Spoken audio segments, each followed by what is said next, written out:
vote at that time because he was for the, quote, vouchers that he says.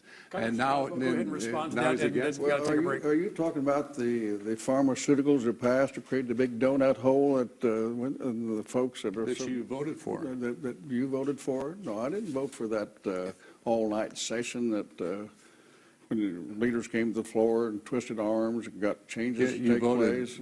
No, I didn't vote for You that. voted for the House version.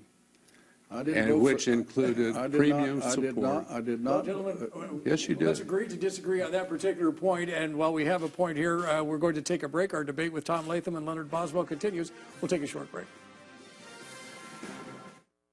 It's all on KCCI News Channel 8.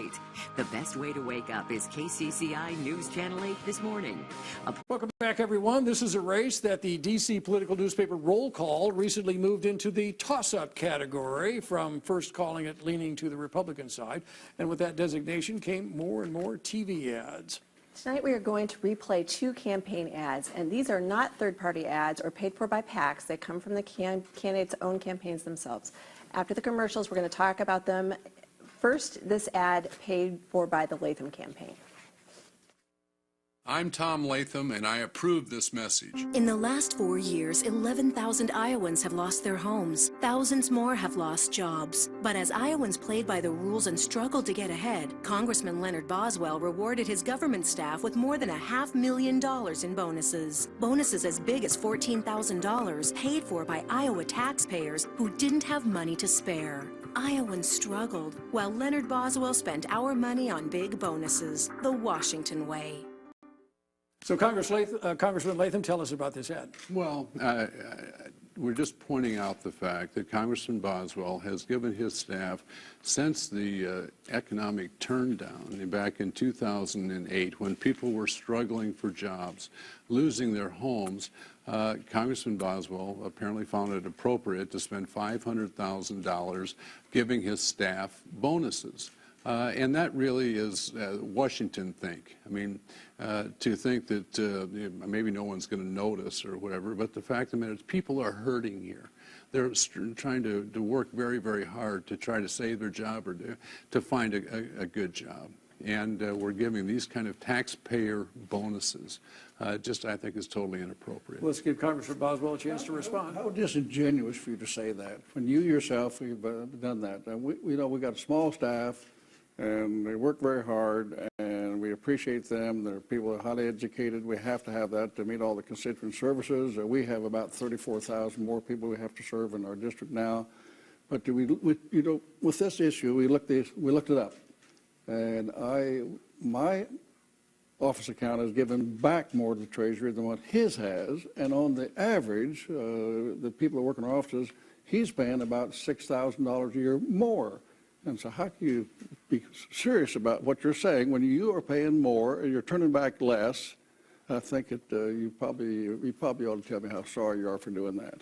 Well, the fact of the matter is that Congress, in the last 16 years, all the time he's been in Congress, he has paid his staff about $1.5 million more than what my staff has. And, the Des Moines Register, excuse me. Do the fact check on it. You know, part of the problem we have in Washington is people won't listen.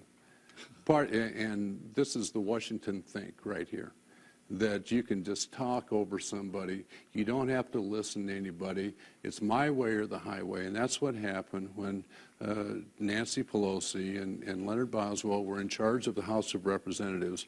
The cap and trade bill that he voted for, the stimulus, the health care bill, brought to the floor in the middle of the night, no amendments, no opportunity for debate, and jam it through. And that's the problem. Let's continue on. The topic is that particular ad. Congressman, have you paid $300,000 or $500,000, depending on which ad you believe? There are 2 different ones out there. One's from the National Republican Congressional Committee, and one's from Congressman Latham. I have given bonuses at the end of the year for incentive for the good work they've done. Compared it to others, compared it to Tom, he's done thousands himself.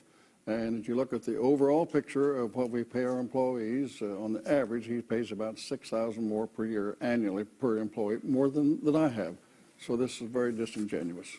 All right, well, let's move on, if we may, to another commercial. We'll have closing statements and opportunities for everyone to rebut various things. But right now, let's listen to a Congressman Boswell ad. I'm Leonard Boswell, and I approve this message.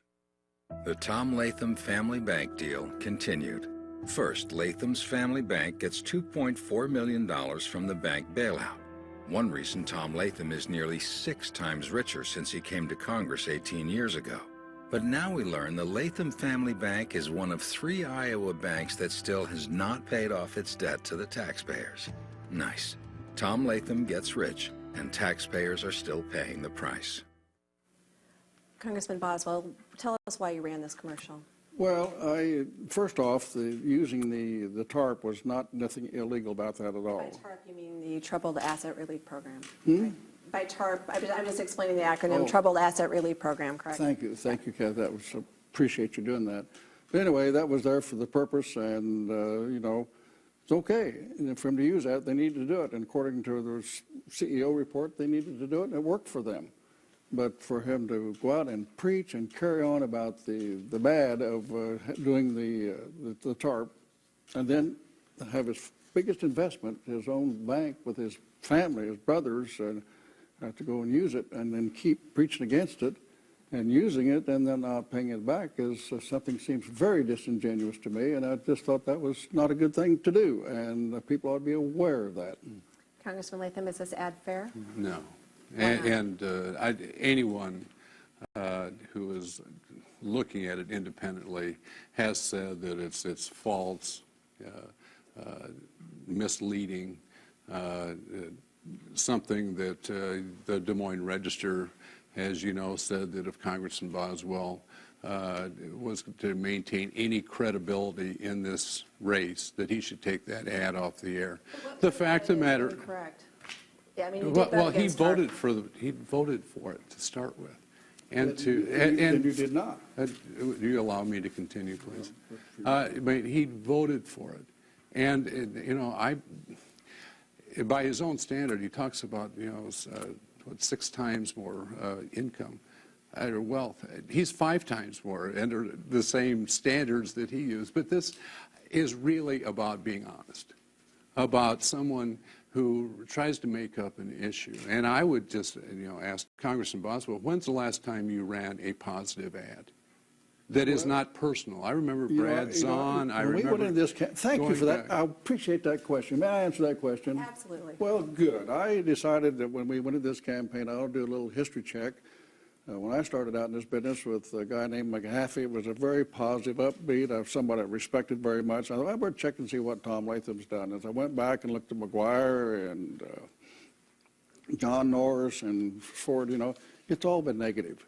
And now in this campaign that we're in,